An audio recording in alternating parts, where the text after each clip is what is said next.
తిరుమలలో pollution control పై focus చేసింది TTD.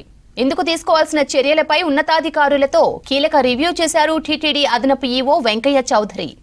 కొండపై రోజురోజుకు పెరుగుతున్న వాహనాల రాకపోకలను, వాతావరణ కాలుష్యాన్ని దృష్టిలో ఉంచుకొని ఘాట్ రోడ్లలో వాహనాలు, తిరుమలలో ట్రాఫిక్ నియంత్రణపై పాలసీ డాక్యుమెంట్ సిద్ధం చేయాలని ఆదేశించారు వెంకయ్య చౌదరి.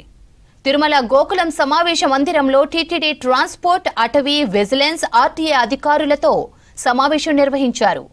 తిరుమలలో ట్రాఫిక్ ను నియంత్రణకు తీసుకోవాల్సిన చర్యలపై రివ్యూ చేశారు. పాలసీ డాక్యుమెంట్లో ఈవీ పాలసీ, పబ్లిక్ ట్రాన్స్పోర్ట్ కు బలోపేతం చేయడం, ప్రైవేట్ జీప్ డ్రైవర్లను అవగాహన కల్పించాలని సూచించారు. ఇక పాత వాహనాలతో ఏర్పడే పర్యావరణ కాలుష్యాన్ని నివారించేందుకు ట్రాఫిక్ నియమాలను కఠినంగా అమలు చేయాలని చెప్పారు అదనపు ఈవో.